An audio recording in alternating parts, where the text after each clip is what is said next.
we're recording. All right, welcome to Shared Screen's special House of the Dragon podcast. We got episode 9 for you here, The Green Council.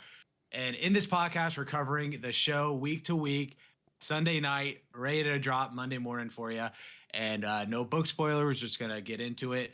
But first, we weren't able to record last week's episode due to just a variety of reasons. So we're just going to get into a quick recap of episode 8. I will defer to you, Chance, first. What were your general thoughts on episode 8, real quick? I really liked the last two episodes. Episode 8 really set up this episode in a really interesting way, and there was a lot of moving parts going on, and it was kind of starting to cash in on all these characters that we had kind of started to grow to know and to like and place our bets and everything, and it really let them out on the board. I really enjoyed it. Yeah, the last episode, really made me emotional. I got to watch it with Vegas Girl on Fire, who's been on the podcast, and it was fun to watch it with a bunch of friends. Mm-hmm. I haven't done that in quite a number of years due to COVID and just Thrones was on, all that stuff. So it was fun to watch that with a group of people again. And I just got to tip my cap to Viserys, and Paddy Considine as an actor, because he did an amazing job the whole way, Mm-hmm. but specifically this last episode too, where we just saw the deterioration of his literal body, but also just his spirit as well. And man, seeing him muster the strength to walk down the hall, it just did something in me, man. It was powerful. Seeing him stand up for his daughter one last time was amazing. And sick mask. He's got that dope Targaryen cane. The mask was hella dope. I really enjoyed the mask. It was. And they did it. I thought the CGI for his body was pretty great, because obviously he's a normal dude, but the character is seeing him withered away that much. Each week I was like, when's he, I know this guy's going to die. I just know it. When is he going to die? And just seeing his condition worsen and worsen over these, 8 episodes, I was like, what? Okay. And then this one, I was like, bro, he's half of his body's gone at this point. So that was amazing.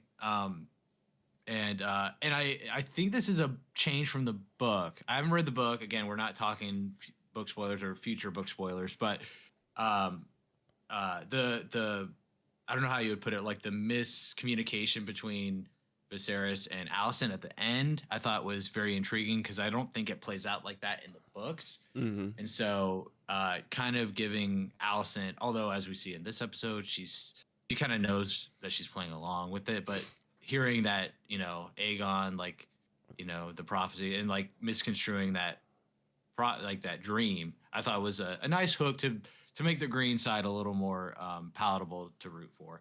But yeah, that's my general thoughts on episode 8. Fantastic. Give Paddy Considine an Emmy. When the writer of the thing, right, George R.R. Martin said that his Viserys was better than George's Viserys. That is the best compliment you could ever give a creative. I feel just you nailed it so good. You're better than my vision. Flowers off to Paddy. One of my favorite things is this clip of him with his wig up in a bun, and he's like, Cobra Kai. And it's become a meme at my house, Cobra Kai, and we all just loved Paddy. Yeah, again, going back to the Viserys character, from what I've I try not to read too many things about this era of the Targaryen family and just the events of Westeros, because when you Google hey, this character, it just here's everything they did, and so I'm I don't even want to potentially scroll on whatever they do in it's a Wikipedia page with all of their spouses and kids and everything right up front. Yeah.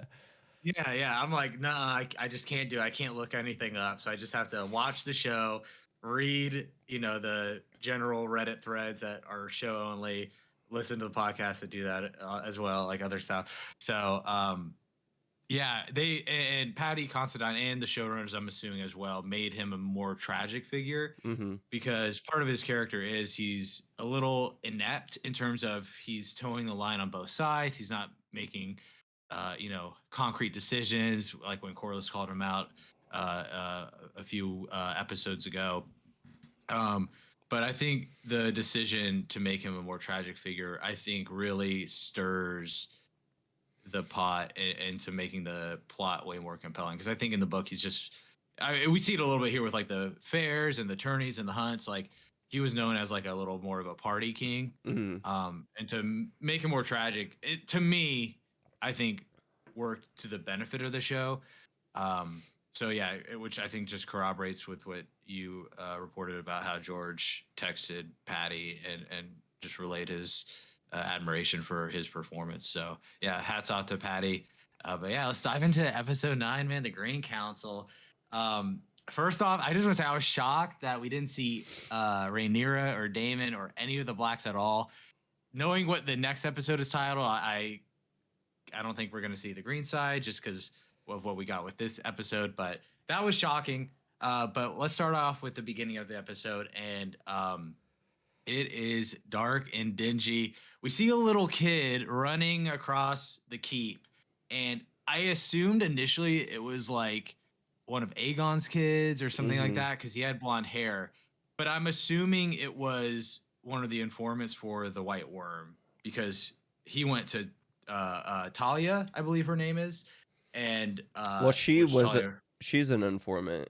So do you think she like right? employed this little kid that like, because he's the one that like kind of spread the news, from what I understand. Like Yeah, he's the one that found uh Viserys. yeah, I would assume so, only because he went to Talia first, and knowing what we know the Thrones like the Thrones story, that they employed kids. I think we see kids. What was it, episode 2 or 3? Whenever Hmm. Hmm. Rhaenyra and Daemon hit the town, um, and that kid kind of like turned his eye when they like were, I think, entering or leaving the brothel. I can't remember. So I'm assuming it was just like lower on the totem pole of this like network, this spy network. Um, but yeah, they he relays the information to Talia, and the showrunners kind of put this whole beginning section. I mean, the whole episode really of this race against time, because there's no iPhones or Blackberries or what have you. So word can't get around as quickly as one would like, and But it so still got to run they're faster than they wanted, which I thought was funny because that was my immediate yeah, thing is like nobody's texting about this, but they still too many people know. And like still when the White Worm like discloses that she knows to Otto, I thought that was like a brilliant, like his face just anyway, sorry to no, and we'll get into it when that one bald dude gets got. Like, how did they? Like, I thought he sold it, bro. The actor within the actor, I thought he sold it, but I guess not. Maybe Laris. I think yeah, Laris is there snooping, I guess. But yeah, it's a race against time. The music at the beginning here was phenomenal, just to set the somber tone with that piano hmm. exclusively, and then as the events of this beginning part of the episode build up, it kind of builds into this like full orchestral score with like violins and crazy stuff like that. I thought it was amazing. Like, did you have anything to say about the music, man? I just thought it was flat out awesome. I just thought the whole cinematography of this opening was like really on point and excellent with the light like mooding and then the way it's color graded going along with the music. It really gets you in the scene of like mourning and death. Like I really enjoyed the entire way that this intro was shot to edited and all of that stuff. The music was like very somber in particular now that you bring that up, and like it really portrayed the emotions kind of going on, I thought, really well. Yeah, yeah. Going back to Viserion, like, just it's not like it's joyous music. Like this, he was a good king Hmm. for the most part. He was a king of Obviously, yeah, peace, which is like arguably the best ruler, is one that like isn't remembered because nothing bad happened when you were a ruler. Like that, exactly, like we had taught, like they had mentioned in a previous episode. exactly. Yeah, like, man, what was it? Episode 6, when Viserys was like, what's my legacy gonna be? I I think that wish was there were episode songs. 3 when they were boar hunting, and he was like, "Wasn't that?" Maybe I'm thinking of something else. I'm thinking of him and Alicent's It's talk. been echoed. It's been echoed in different like sentiments throughout the season, but I think it was like 6 or 7 because he was a little hobbled at this point, Mm, and he was like, "What's my legacy gonna be? Like, there's not gonna be songs and tales of my deeds, and then Orlis Strong. Oh, what was his name? The hand Uh, strong. yeah, the hand strong. He was like, hey, some would argue that this kind of king, this kind of person is way better than somebody who's known for bloodshed and war. And so I thought that was beautiful, just again with the music in tune with Viserys. But yeah, so we cut to the small council has been secretly plotting against Rhaenyra this whole time. So the small council meets as soon as Alicent knows. She tells the rest of the council, and bing, bang, boom. Otto is like, all right, let's go to work. I feel like this is the moment Alicent snapped on her dad and was like, okay, we're on different teams now. Like, because you did this without me. I have been completely honest and open with you, and you did this shit behind my back because you know I wouldn't like it. See, And then, they like, are, but they aren't, but they are. Like they, yeah. because like, But and I we'll would talk about it. I would argue he's hiding a lot more shit than she is, though. Like, Oh yeah. she's hiding that Rhaenyra slept with Kristen. Like, he's hiding a lot more than that.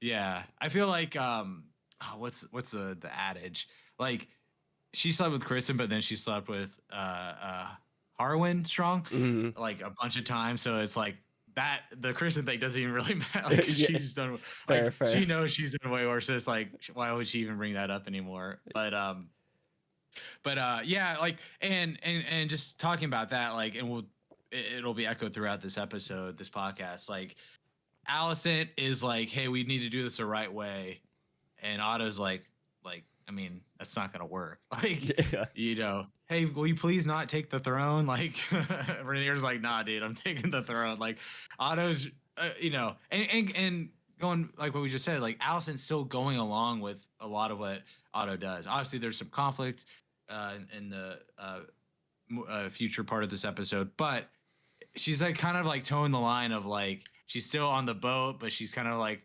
rowing her oar like a little bit different way, but it's still kind of going the same like general direction they want to go. That's a really good analogy for it. Because she's trying as much as she can, but it's the current's taking her where she was already headed. Yeah, which just I mean the writing of the book, the scripts, the showrunners to like portray this nuanced like kind of character with Alicent, I mean, has been phenomenal. And just because Nick's not here, she is one of the best characters. Like, I have to say it for him because like he always shouts that. Like, oh yeah, she is indefinitely after this episode. Like, anyway, we can when we get to the moment, I'll talk about it. And because we'll see what happens next episode, but I'm assuming season 2 and beyond is going to be like what was I can't remember what the word or the phrase the showrunners were saying, but like this whole season is almost like the preamble to this conflict that's coming. And so, I mean, really seeing Alicent and Rhaenyra from episode 1 to now, it's so tragic, man. It's so sad to see these two lifelong friends kind of dissolve into, these like enemies, bitter enemies. Yeah, literally. And I'm sure we'll see the way worse to come. But yeah, they've been plotting the whole time, unbeknownst to Alicent, and she's like, what the heck? I also wrote in here, rip Lord Beesbury. Shout out to Lord Beesbury, the master of coin. King, bro, king. Absolute like, unit. I thought the showrunners put it excellently that I mean, he served with Jaehaerys, so the king before Viserys. I don't know how long. He said he was, what, 67? I'm assuming 76 or 70. He was in his 70s because it was his 6th and 70th or something like that is how he said it. Okay. It was like 76. Yeah. He was old. He said it really. Yeah, he said it really good. Wait, what? He said it really confusingly. Oh, yeah, like an idiot. We talk better now. And just to, kind of just send him off to pastures because we won't probably ever talk about him again.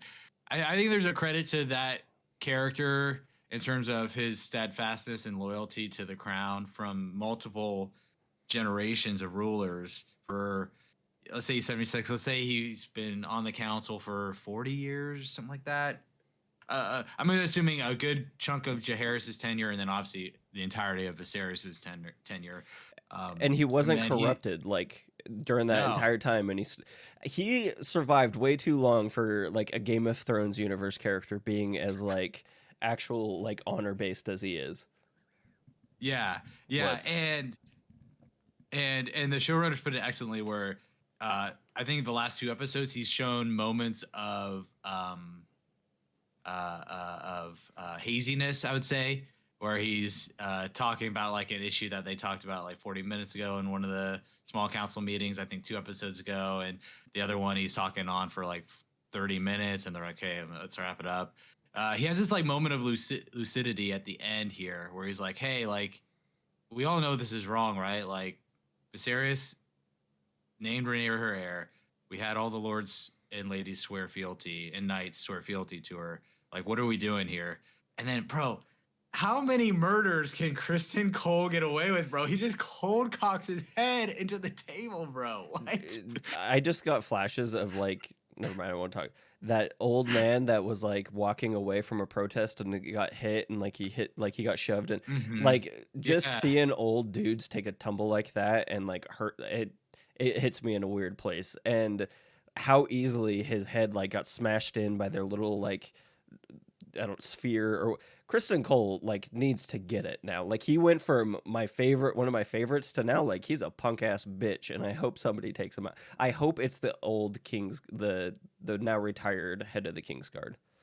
Westerling? Yeah, I love I that think that's dude. his name. Yeah, Yeah. when he like Yeah. they start to stand off, and like Kristen is full of himself at this point, like by holding up the sword to like him. The commander, bro. Dude, like how you got some cojones, bro. 20 years ago, you were crying because you had sex, bro. Like, come Yeah. on, get over it. You're ready to commit Saboku and just like rip your guts out.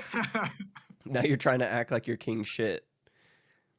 Crazy. Yeah. So shout out to Lord Beesbury. He stood up for what's right, paid the like, yeah, Kristen Cole didn't even like sit him on his shoulder. He just fucking shoved his head. Like, Yeah, bro, like, what do you think was gonna happen, man? like the Joker onto Oh that my pencil gosh. just smashed his head in. Yeah. Yes, dude. Yes. I had to Like, rewind that part to make sure I saw that right, because I did not expect him to like have that amount of violence like towards this Mr. Beesworth or whatever his fucking name was. He was Beesbury, yeah. OG. Did Yeah. not Master deserve to of go. Coin. Did not deserve to go out like that. Master of Coin, and to his credit, I don't think, to my knowledge, in Jaehaerys' reign and in Viserys' reign, no financial troubles. As you know, in Game of Thrones, like Always. every season, they're like, "Hey, we need a loan from the Iron Bank. Hey, we have no money. Hey, blah blah blah." It's like Beesbury had his ducks in a row, bro. Excellent accountant. Yeah, shout out to Lord Beesbury. And they just leave his body there. They're like, "Nah, we gotta make sure we're all on board here for this coup." We all need to get our stories straight before we go out. Yeah, crazy. Again, just like because you can't instantly communicate stuff, like the fact that they could get away with something like that, nuts. Lord Commander Westerling with the sweet ass facial hair is like, I think he wants to side with Rhaenyra just because he knows she's like the rightful heir, but obviously he can't be like, I side with Rhaenyra, because like they would have her kill. Which we'll get into it later when the lords and ladies are bending the knee. That one guy just walks away. I don't know what happened with him, but we'll talk about that later. Yeah. But he just quits, which, by the way, Kingsguard members cannot quit. They can't. They can't. No. I did not know that. I think that's why Kristen Cole was allowed to get away with like straight up murdering Joffrey Lonsmouth or something like that. Whatever his name was, the Night of Kisses. Yeah. So it's kind of like a Supreme Court judge. Like, you're just in there for life, and hopefully you don't suck.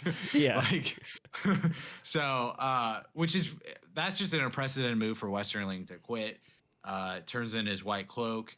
I'm assuming he's going to disrobe later. I hope we see him again. Yeah. I really do. I think he's going to go to Rhaenyra. Like, I think that's Yeah. where he's headed, and he's going to have like some inside tracks because he's been at all those meetings. Like, I think he's going to be, if he makes it out, I think he's going to be a very valuable resource for Rhaenyra and Daemon. Yeah, and I'm comparing this to like season 1 Game of Thrones, literally, because it's season 1 of both shows, and like there's a coup in season 1 of Thrones. They have like a lot of similarities going on. But But like, bro, I know for a matter of fact, Cersei and Joffrey would not have let Westerling leave, bro. They would have fucking killed Oh him. yeah, Like, yeah. I feel like Thrones was way more brutal, and I think that's what's so awesome about House of the Dragon and the Dance of Dragons. This conflict, it's more nuanced. Where like Otto and Alicent are like, we want to do this, but we don't want to like just straight up like cut hack people down left and right. Like we want to like There kind of be above board a little bit. It's so different and nuanced. I love it. there are a lot more like I don't know what the chivalrous you know what the Yeah. word I'm trying to say about it, and Mhm. like really it's like how wars were fought before like the American Civil or Independence War, like how you like stood in a line and you shot at each other and you saw each other, and then it like moved into different tactics. I feel like that's the two different styles of politicking going on. Yeah, it's just fascinating. And so next we get to the big question: where is Aegon? So they're like, we got to get this plan into motion. We only got a limited time here. Where the hell is like the heir to the throne? Um, so Otto sends Sir Eric and Arik. Again, they're okay. I was Bro, listening his to a pod. parents need to get their shit together. Did they like what the? They're twins already. Why would you do that to them? They're dressed the same throughout this entire They have the episode. I same was like, fucking beard and top knot. Like, come on, bro. Y'all really need to be your own. I guess they are their own people. They just support differently. But yeah, yeah.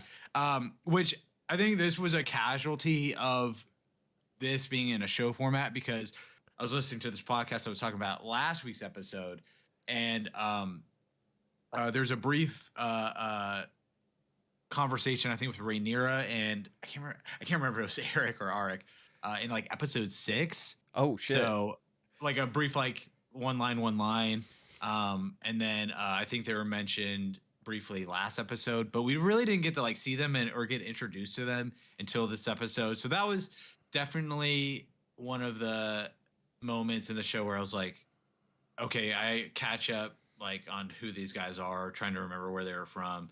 I mean, I did had that no bother you idea. at all? I had Okay. no idea who they were, and I just thought one of them. Like, I just thought they had two different opinions, and it worked for me. Because Yeah. I feel Yeah. like the brother being with Aegon all the time would really desensitize him to like the fucked up shit that he's doing. Where the other brother just comes into it, sees these kids with nails and filed down teeth going at each other, and he's like, "What? The now gonna be king is doing this shit, and you're just cool with it." Like I thought that dynamic played really well, not knowing who the characters were, but now knowing who they are, like it makes me want to go back and rewatch those scenes, so that way it's better sets up who these two people are. Because I hope they're not gone after this episode. I really liked what they brought to this episode.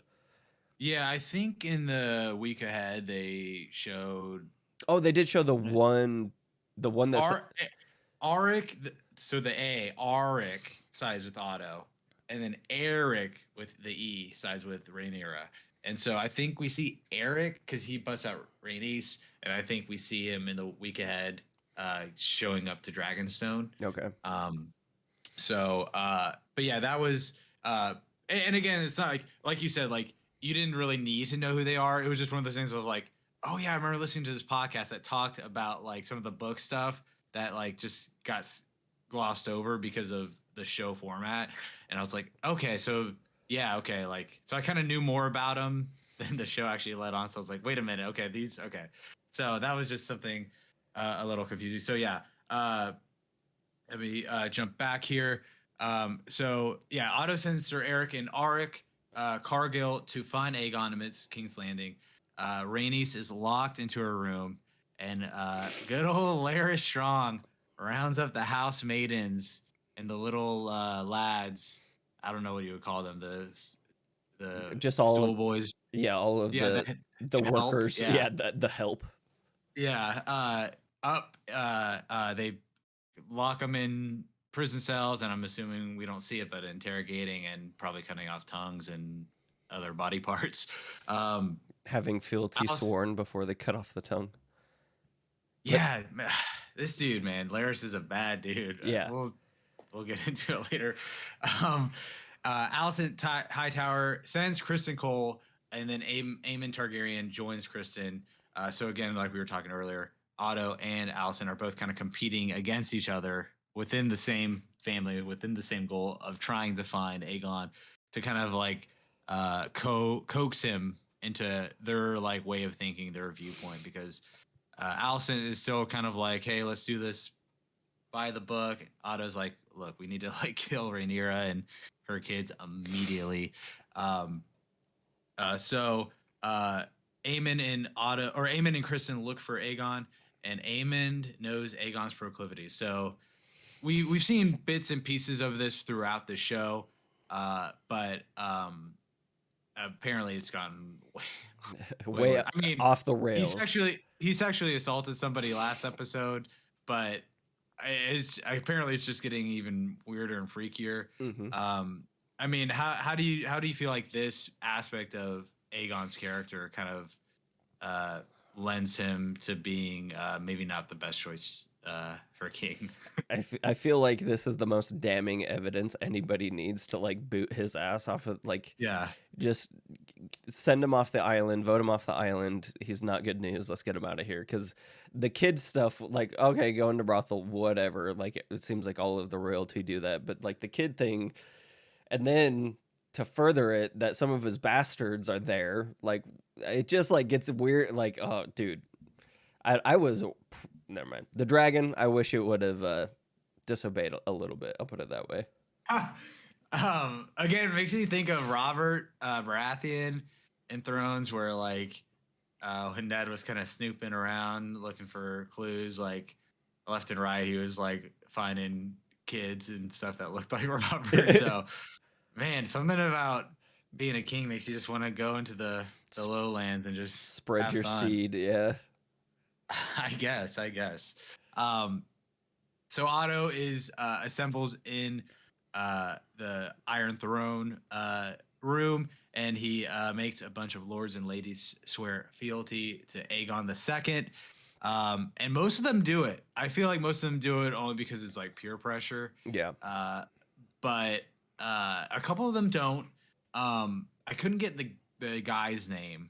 I don't think he said what house he was a part of. I may have just not heard it. But the lady, and she was part of House Fell. So I think there's like what 2 or 3 families that said no I in think that given moment. I remember 2 for sure, and then the one dude who rides out to the gate like kneels at the last second. There Yeah. could have been another one, but I don't remember if there was 3 Yeah. or not. But generally, most of the families are like, yeah, we're on board. Like, Yeah, you they know, they see the Aegon's writing on the wall. Like, we don't want to be hung from like the courtroom or courtyard, so we'll bow. they see the writing on the wall slash you know, like has been echoed throughout a couple of these episodes, like people in this world just want to see a man Hmm. on the throne over a woman, regardless of the qualifications of both. Yeah. And they bring up too, like at a different point, like, hey, this was made 20 years ago. This swearing of fealty was made 20 years ago. To some of the people in charge who swore those oaths aren't even around anymore. Yeah. The king's not around anymore. Like, why does this matter? So I mean, which is interesting to think about. But we go back to the search for Aegon. Cole and Aemond are lost. But Eric and Arik are on the trail, and this is where we get to the fight pit with the little kids with sawed fingernails. And what else did they have? He said they had something else, like flat, like sawed teeth or something like They that. had filed teeth and nails. They Yeah. grew their nails out, and I think those are the only 2 things I remember them doing. But they had to like fight each other and or kill each other, and worse is what the White Worm said. Yeah, so Eric and Arik find themselves in this like nasty. I mean, who's walking in there like, all right, I'm ready to bet on some kids beating each other up. Let's go. Like, I want to see this one rip the other one's neck. Like, what kind of sick? Anyway, this isn't the worst thing we've seen in Thrones or House of the Dragon, but it was like so unnerving in a unique way. Yeah. I don't know how to put it. It was just very, very weird. But in this fight pit, Eric and Arik are not in sync. So Eric sides with Otto. He's like, hey, the hand of the king knows best. Like, who am I to question his judgment?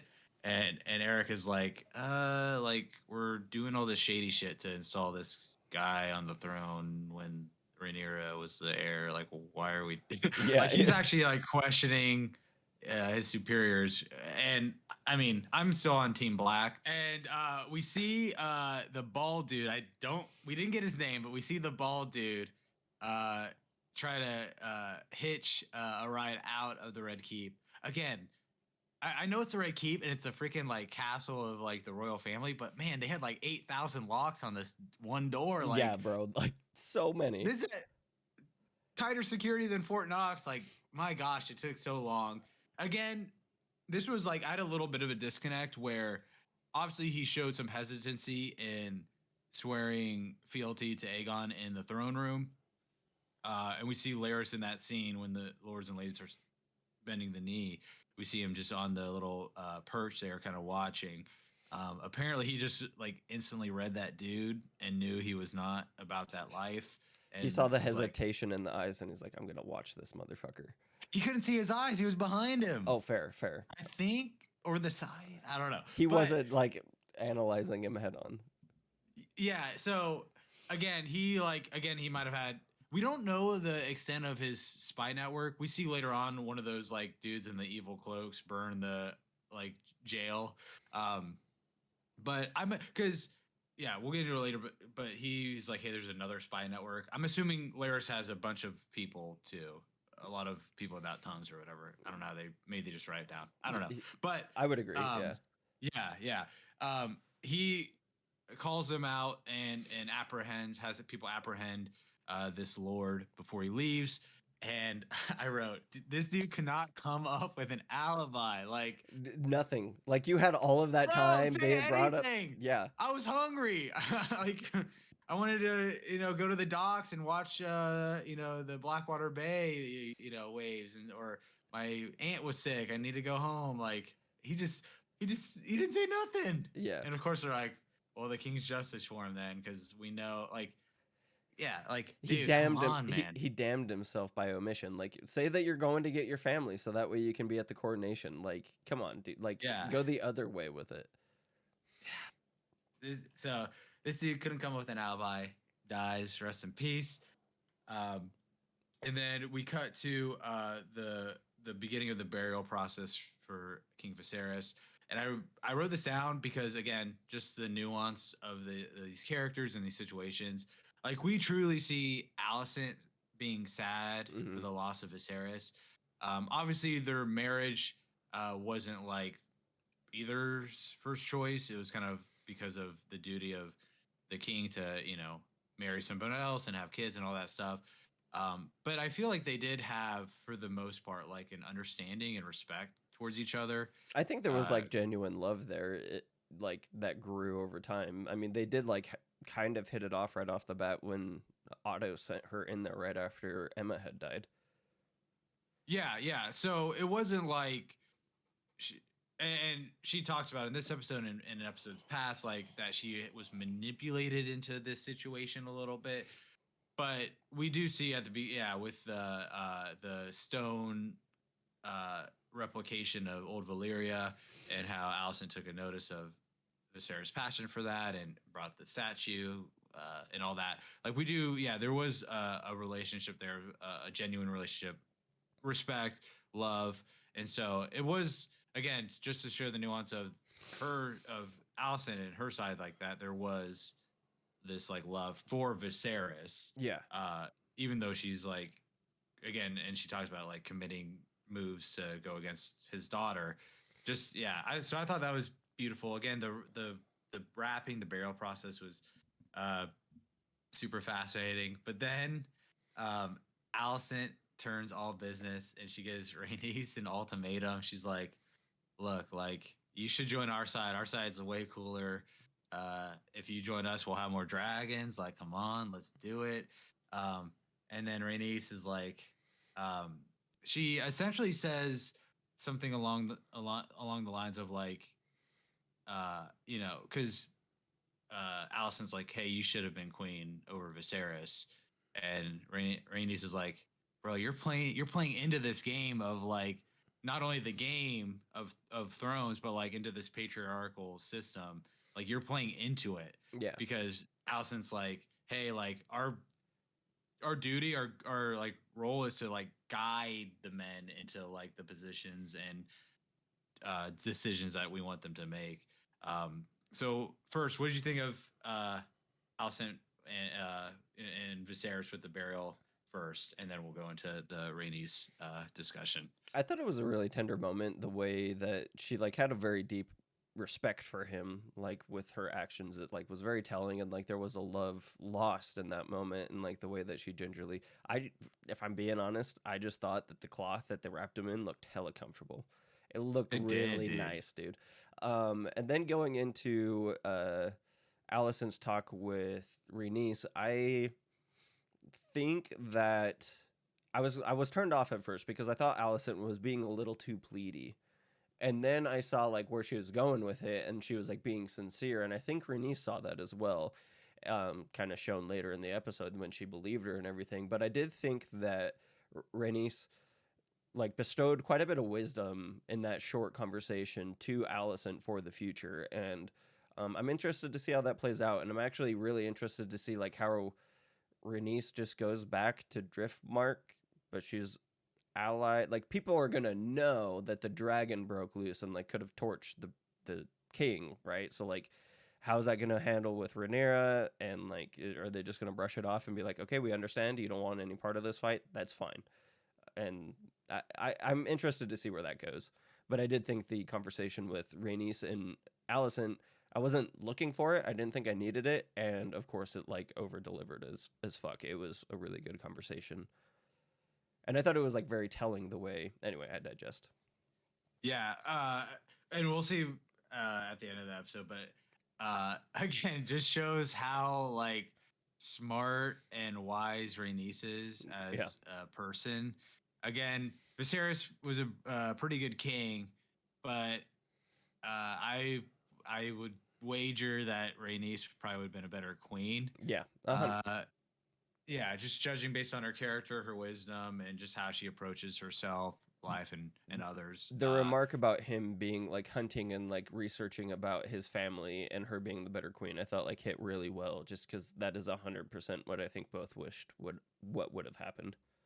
Yeah, man. If Viserys wasn't king, I still think he would have been pretty happy. Yeah, Uh, I don't think he but was like that into the idea of being king.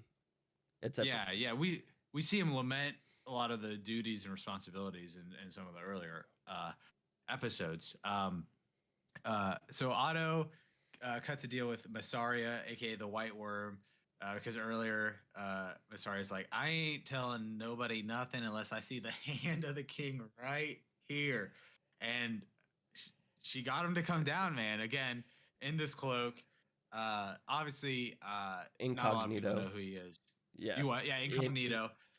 But Kristen Cole and Eamon obviously know who Otto is, and so they see him there, and again plays into what goes on in the future. But they start tailing him. Um, but I thought this was kind of funny. I don't know why, just because it was like a little absurd. But Masari is like, "Hey, I'll tell you where Aegon is for a bag of cash, and if you like essentially promise more freedom and equality and a better standard of living for like a lot of the poor folk." and And Otto's like, abolish the child fighting pits. Well, that was like the main point, and like it was like, okay, so she's not a piece of shit. but like, but Otto's like, yeah, we'll do that I'll right look into after. it. Yeah, it's like, dude, there's no way in heck this is gonna happen. Like, No. come on, Yeah. come on. Like she tried though. I Yeah. appreciate the effort. But she has high aspirations for that. Um, the Cargills, Eric and Arik, find Aegon, but they're usurped by Kristen Cole and Aemon, who had been tailing them for some time at that point.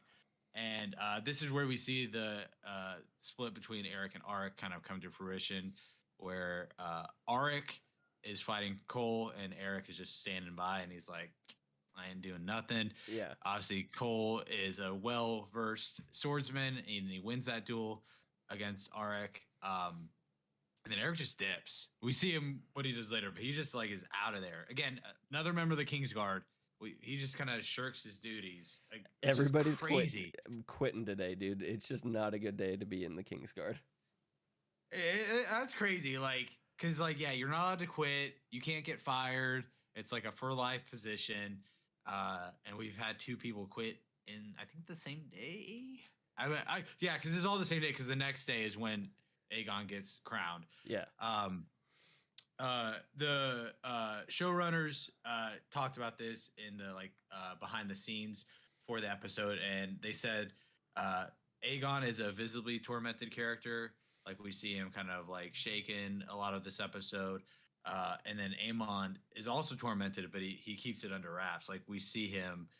There's that dope shot of him staring at the fireplace, and it's like that side shot. I'm like, This dude is like one. Like, I'm Team Black, but again, I like Daemon a lot too. I think it kind of carries over to Aemon.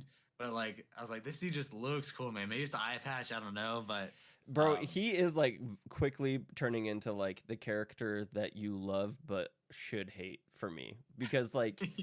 I don't know. He looks like a pompous ass, but like he has the skills to back it up. He was bullied as a kid, and now he like can whip everybody's asses.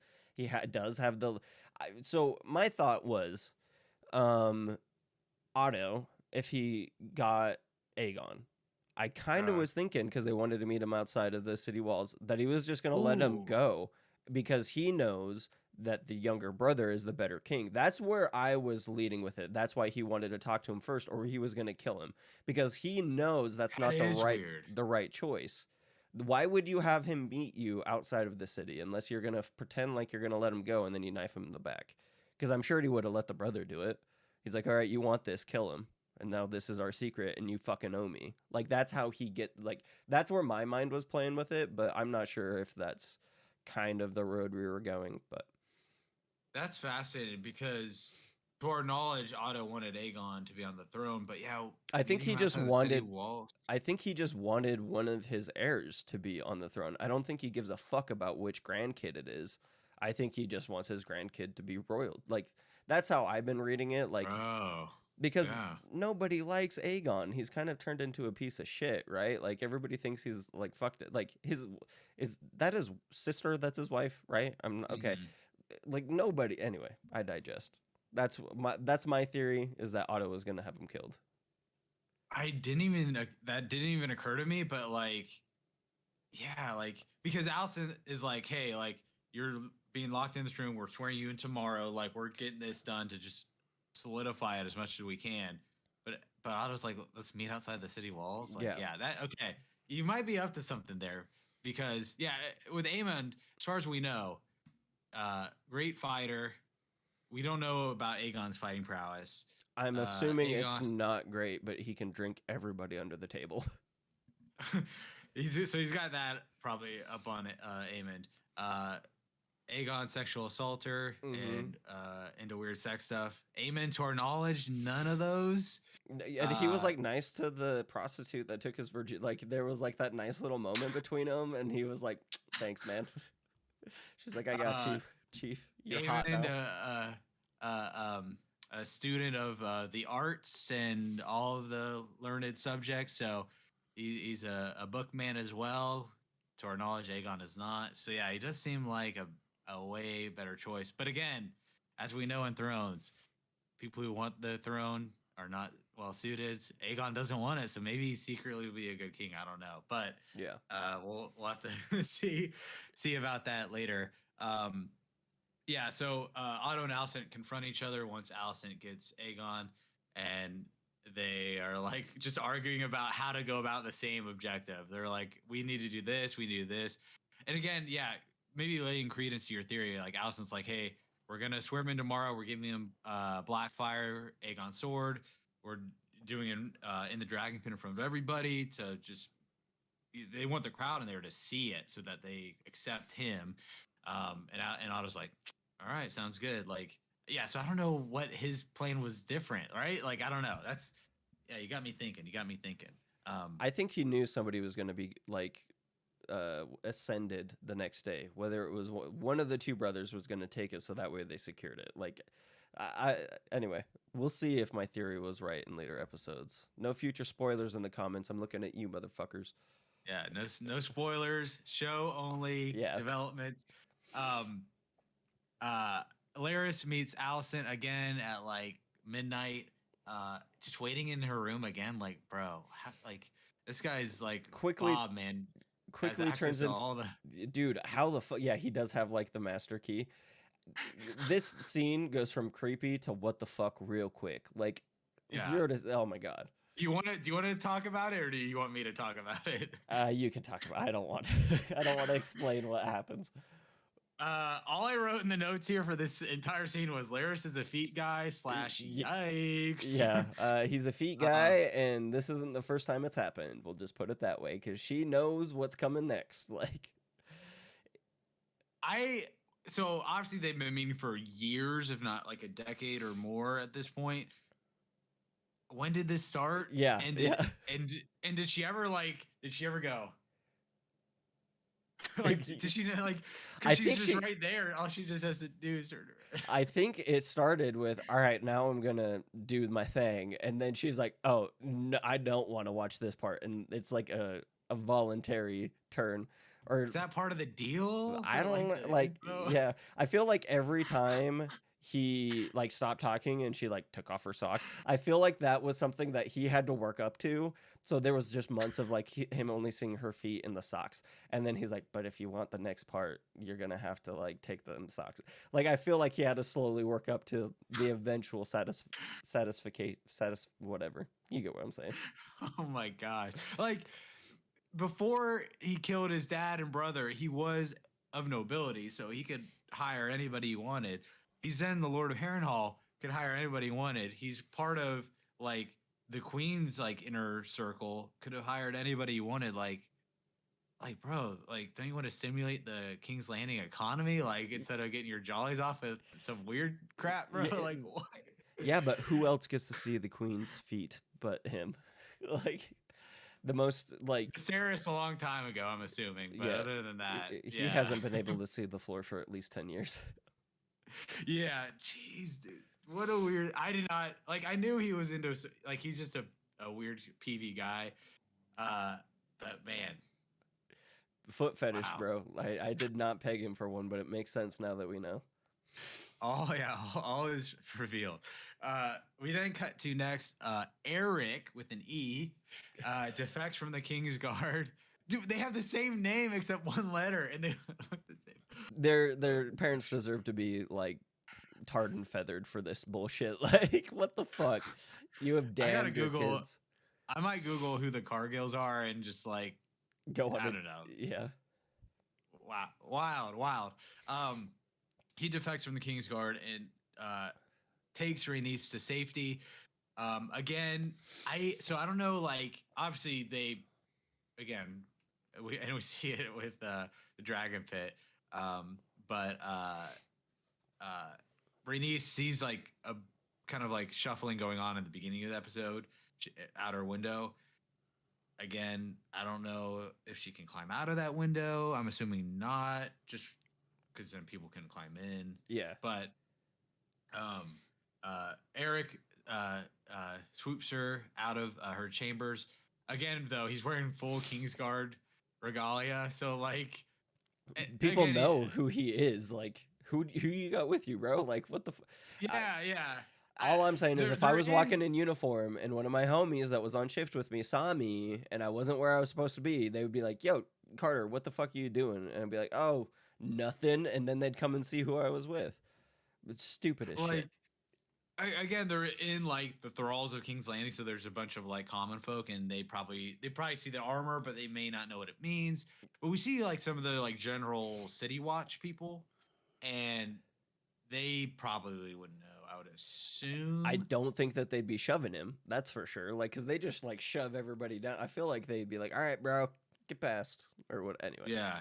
Again, in those days and in like real medieval times, city watch people were probably dumb as crap too, and they just didn't know nothing. So the grunts from see Halo. Too. Yeah, seriously.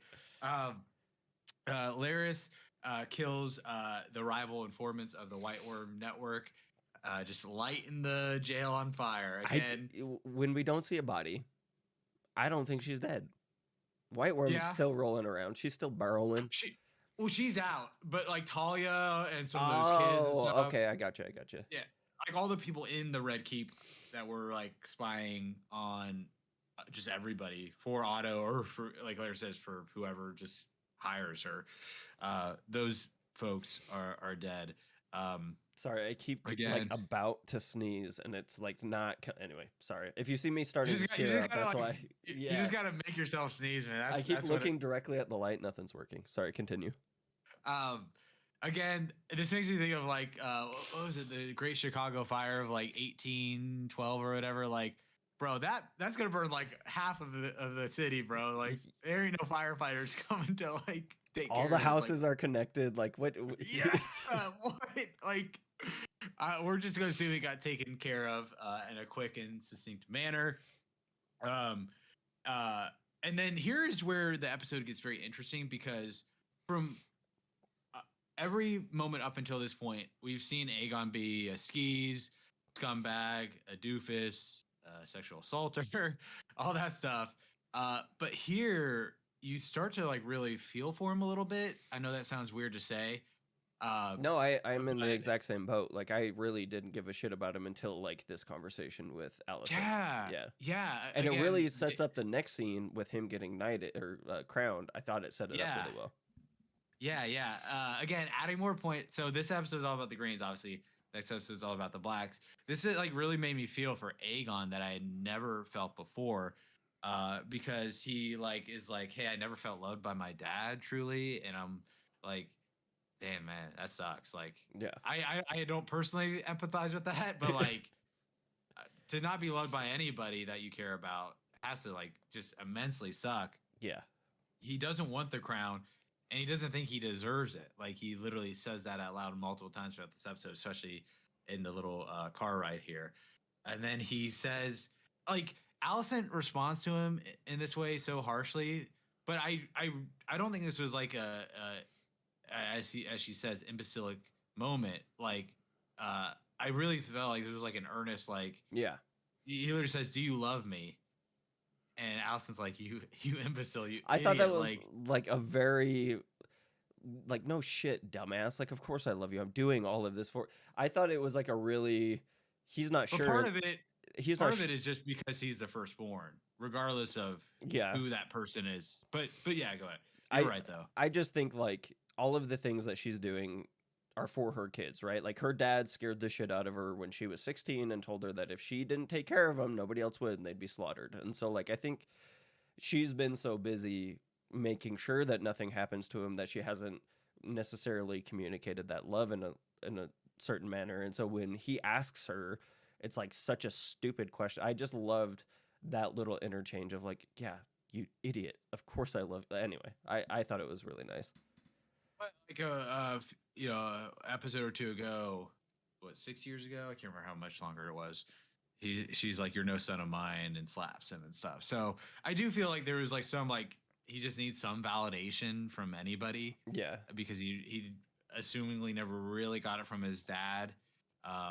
That's something I wish we saw more of, like the relationship of Viserys and like Alicent and the kids throughout the 20 years or so. I think we kind of got it though, of like him not really fucking around with him at all and always calling Rhaenyra his favorite kid in front of him. Like, I think that's kind of the relationship. Like, maybe I'm wrong, but like what they showed us, like that's really what it seems to be. Yeah, true. Which, like, she is the best kid, but you don't need to say that in front of him. Come on now. We next cut to the coronation of Aegon. They arrive at the Dragon Pit, which I know it was CG, but it looked insanely dope. It kind of reminded me of the Senate building in the Star Wars prequels. I would, of like that same like shot of like kind of like on the same plane, but like tilting up a little bit and just showing this massive like rotunda building. It looked awesome. Leave it to you to bring up the fucking Attack of the Clones. God, like it is true, but I just Phantom Menace, Revenge of the Sith, all that good stuff. But, I just had to tease. I had to poke fun with Anakin as your background. Seeing the whole crowd there, like this like truly felt like a spectacle. And they talked about in the behind the scenes of like the high tower, the high towers of Greens. They really wanted to put on a show because they wanted all of the common folk to be like, "Hey, this is like legit." This It's is not, but really our king. we want you to think it is legit. Yeah. So, how did that come across to you? Did it feel bombastic? Did it feel larger than life? Like, what did this coronation scene do for you? I really like the sense of scale, and I was wondering why they were doing it in the dragon pit. Makes sense I think now. Targaryens. So like, hey, Okay. Targaryen. Yeah. I gotcha. I did think having them all there was a wise decision because you kind of see them falter, and then one person starts clapping, and they're all like, "All right, this is what we should be happy about now." And it's very like mob mentality when you get that many people together, and they're like, I don't know, they've never been given any sort of like like say over like really what their life is about, and so just one person claps, and that's what they're supposed to do. I think they put too much weight on the kingdom wanting a female or a woman queen, like a queen ruling over the kingdom. Just in that scene, it seemed like a few of them were like, but what about Rhaenyra? Like, anyway, I thought like it really showed mob mentality really well, and the sense of scale was really, really cool. I also loved when Yeah. those soldiers started walking out and made that line, like, fuck yeah. Oh yeah. Yeezy's gonna do that at a fucking concert. Sticking the swords up and Yeah. then like swinging them down when he passed, and then like Yo, that they all first achieved dude, it at the same time. yeah, Like, that first dude that brought it down in that scene, he looked like he about cut the king's foot off. Like he brought it down so hard, and then like the next two people like brought it down a little softer. yeah, I digest. yeah.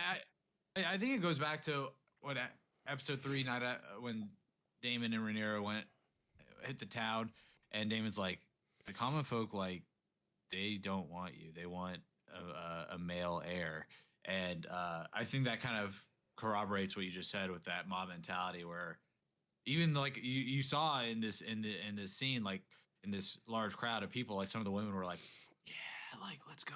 Yeah. Like they Once, even want a dude. yeah, for sure. Just after 20 years of like her being the supposed heir, you'd think some more people would have gotten one over, or there'd be a little bit more. But the second one person starts clapping, everybody's on board. Yeah, I think on that front we see throughout the season that Rhaenyra, she over time she's developed a political acumen, but there's been times in the past, like I mean, in that night at a town, she's like, I don't care what they think, and so I think there's been times throughout her history where she hasn't played the game to her favor in that way, in terms of winning over the public. So I think that aloofness might hinder her a little bit. I mean, she's been retreated to Dragonstone for Who knows? 6 to 10 years now at this point, something like that. Yeah. So it's been a minute. Like she's not in the public eye as much as the Greens are. So I think that her especially in the scene. Yeah, the knights were dope. And then cutting back to Aegon, how we talked about like this awesome development of his character, and then we see him here like kind of rise to the occasion a little bit and playing the part of the heir, the king, where he goes along with the ceremony. I thought what's his name, Tom Glenn Carney, I think is Aegon's actor's name. Okay. Yeah. He was so great with the subtlety of those of locking eyes with everybody up on stage. His mom, his grandpa, like all these, his brother, like, and like, hey, are you gonna bow to me? Like, because I'm king now, and like that was just awesome seeing them all battle him in different ways. Like I thought that was shot really well too, like how it went back and forth at a good pace, and like you understood what was happening as he's like looking down and everything, and then he turns to his right and his grandpa is like, fuck yes kid, let's go get it. And yeah, I do want to I'll bring it up in a second, but as hard as he like is in the scene and he's raising the sword and everybody's cheering, the second something bad starts happening, this man is 20 years old and he hides behind his mom's fucking shoulder. Yeah, which I mean, well, like, and then going to Otto. like we see Otto so animated because we see his plan coming to fruition. Not as animated as he was last episode when they were dancing at the dinner party and jumping and jiving and stuff. But we see that like glow in his eyes, man, that grin, like that is his plan is coming to fruition. Um, and then we cut to a big old explosion. I did not see this coming. I didn't either. And I had No. forgotten completely about Rhaenyra after the Yeah. march had started, which I think was it was perfect though. Yeah. Except for the CGI. The CGI was up until the dragon or the just as the dragon emerges and like you're seeing all the people run away and stuff, and the dragon's still in like half smoke. It just, I don't know. It wasn't working for me until the dragon was out of the smoke, and I think it was just the smoke effects. Like obviously you're gonna spend more time on like when the dragon's supposed to be like in the king's face, but there's just a couple shots that I think they could have used maybe 3 more passes on. But who am I to say? I'm not a fucking animator, so yeah, they're doing a great job. Yeah, they're The dragons in this show are infinitely better than the ones that we got in Game of Thrones. So I really shouldn't bitch. I'm like really nitpicking here because the CGI in this show compared to Game of Thrones is like night and day, in my opinion. It is so fucking good in this show. So anytime there's like a little inconsistency, it like really stands out. Yeah. The CGI is better and they're smarter with like the cuts and stuff they do with the dragons. It's kind of like, I mean, with She-Hulk, where like they don't show her transforming as much. Like they know like where to pick and choose, their spots. But yeah, throughout this whole episode, when Rhaenys kind of knows what's going on, she's like, "I need Melees. I need my dragon. Like, let's go. Like, I need to get out of here." And obviously, she can't just walk up to the dragon pit because the Greens are keeping her locked up. They're on watch. They have command of all the people in charge of the dragon pit. But this worked out perfect for her plan because that's where she wanted to go to begin with. And right.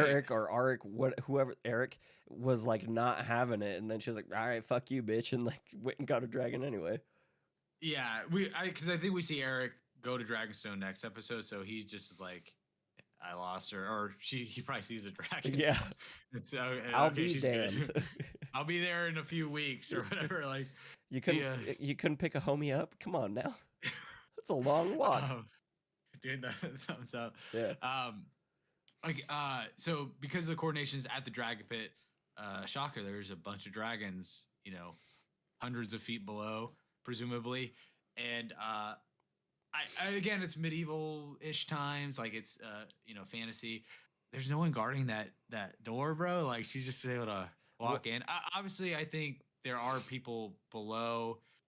I'm assuming she just knows how to navigate the dragon pit. She can obviously speak to her dragon, so she was able to navigate that. But I was like, dang, she just slipped by there. No, there's not one guard like at that spot, right? But okay, she got it. Everybody was just preoccupied with what was going on in the ceremony. Those lower levels, they didn't have as many people watching them, and so she, like you said, she knows all the routes. So she just Sam Fishered it up and didn't need a flashlight. Yeah. So and then she just comes busting under. Is it under? Yeah, she comes up out. Yeah. Yeah. She just busts through the floor, kills a couple hundred people, no biggie, and just smashing them. Yeah, just smashing them, and then just has this epic stare down with the Greens. Now they talk about it in the behind the scenes like doc for this episode. And they mention it like, hey, some people aren't going to agree with this, like what we chose to do, because I don't think this was in the book. This was like a show creation. Okay. Because they wanted to give Rhaenys more agency and just make her more powerful and make her cooler. More dynamic. Worked. Yeah, because she's very dynamic as a character. And I think this didn't feel pushed to me. This didn't feel like an add-on. Bro, her armor was sick. Dude. Yo, big facts. That shit was slick, dude. When she like...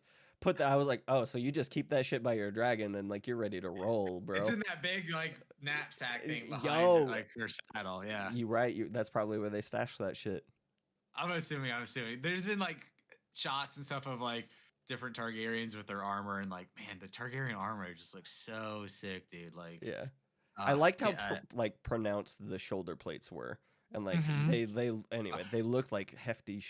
I really like the armor. As a Metroid fan, I love giant like Hell, shoulder pauldrons, man. Like the bigger they are, that's like just makes the armor that much cooler. gets Brett Uh, going. that's right. Not like Laris, but like just in a cool hype way. Yeah. Um, but we. So what did you think about this decision of Rhaenys not to just burn that entire family to a crisp and end it right here and there, dude? What? I think it was a decision I didn't really understand, and I'm not gonna lie, I still don't really understand it when it happened. And like the more time is like going by and everything, like I don't know why you go and do that. I personally feel like it was a mistake on her part just because it's going to complicate a lot of shit. Your grandkids are betrothed to the person you just betrayed. Having said that, I think it is like an excellent character moment for Rhaenys of like her own agency and everything, and like really be kind of like everybody said I should have been this one thing. Well, now I'm like choosing what I want to be or like who I am, and I don't know. I respect the decision because she definitely has set herself up to, I don't know, take over the world. I really like Renee, so it's hard to get mad at anything she does. I think she's been a super solid character this show. Yeah, yeah. Initially, like in like episodes 1 and 2, primarily, I was like, oh, this she's just bitter and Yeah, cranky she and takes a all that minute to stuff. wear off on you. Yeah, I was like, oh yeah, Viserys got picked by the council. I mean, probably due to sexist reasons, but he got picked by this like council, so it's like this huge body of lords uh and folks from all over the uh continent. Um, so I was like, yeah, Viserys is like the right guy. But yeah, like man, Rhaenys has really grown on me over this, and I agree with you. Like, it would have been so easy to just say Dracarys, burn him to a crisp, go home, I wish they and had, to be honest. When I saw him sniveling behind Alicent, I was like, y'all motherfuckers had this shit coming. Get him. And then she didn't. And I was like, I respect it, Queen. Go off. But I wish you would have. and it shows rightfully so, and we see it in Thrones as well. Like, you can be as tough as you want. You got a dragon's face in your face. Like, I don't care who you are, you're not gonna be acting tough. Like, we even like Aemon, one of the coolest dudes in the show, is like obviously he's still doing that like Yeah, his pouty. purse pursed lips, but it's like a little scared. You can tell he's a little scared still. Like, He's more, dude, he's just shit his pants and he's trying to like hold it together in that moment. Is what is it? His left eye? Yeah. Left eye? Left His eye. left eye's crying. You can't see it, but it's Yeah. serious. It's all pooling in his eye patch. Yeah, on one hand, I wish Rhaenys would have just burned to a crisp, but I loved, and I think they said it in the behind the scenes as well, the dichotomy of Otto being like kill, kill, kill, kill, kill, subterfuge, blah blah blah, throughout this entire episode, and Rhaenys is like, no, I'm going to show you guys mercy. I'm like not going to kill an entire family. They're my family too, most of them, like by blood. I'm not gonna, kill a mother. I'm not gonna kill daughters and sons and all that. Like, so I did appreciate that agency from Rhaenys, to choose not to wipe them out and then presumably fly to Dragonstone or Driftmark. We're not sure yet. So yeah, I did appreciate that. But yeah, that is the end of this episode. Again, we talked about it earlier. Like, I expected like somebody's head to get cut off like Ned's in episode 9 of season 1. A lot of episode 9s in seasons past for Throne specifically have had like major Battles and stuff, battles, plot pivots, all that stuff, twists, turns, whatever.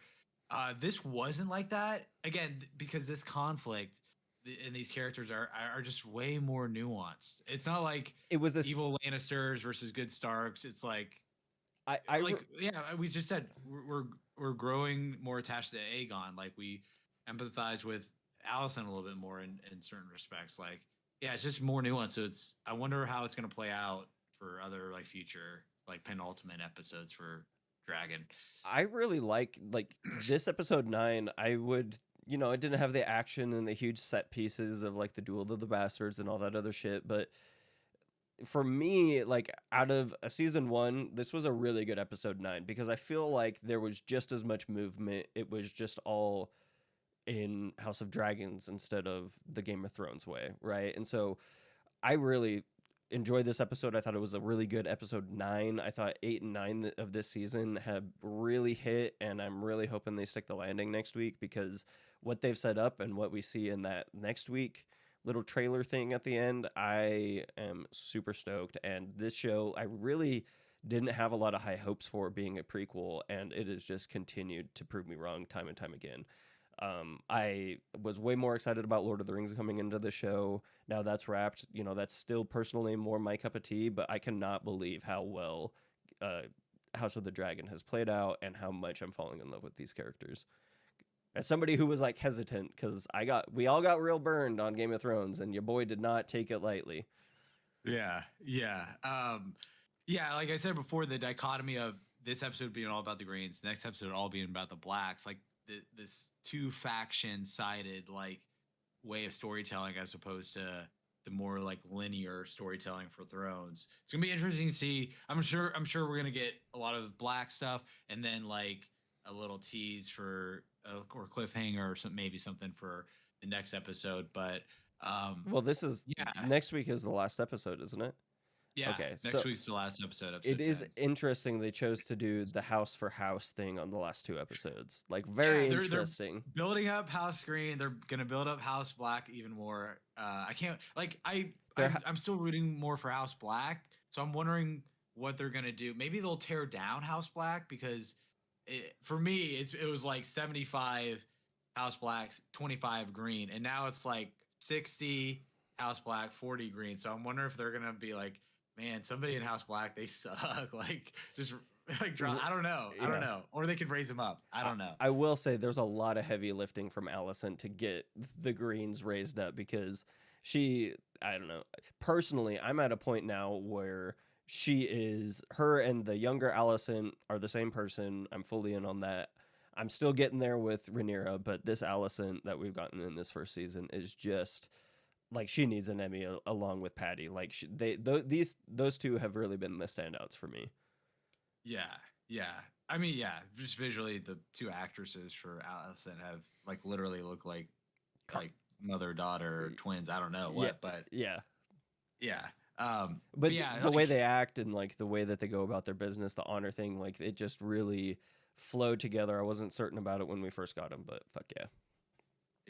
Yeah, I just love how nuanced this show is. Like, I haven't watched Lord of the Rings yet because what I do is I've been watching She-Hulk and watching Andor as well, and then House of the Dragon, and then there's like 2-hour podcast for each House of the Dragon episode that I listen to. So that takes me like a day or 2 to go through as well. So now that Dragon's almost done, Lord of the Rings is out all the way done, I'm gonna like just get into it because I've heard good things about it. I think you'll appreciate it more being able to binge it because there are some slower, more plotty episodes, and they're very different shows. And like you can compare them because they're both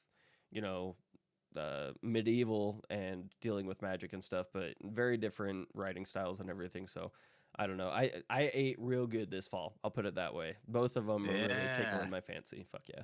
Let's go, dude. Let's go.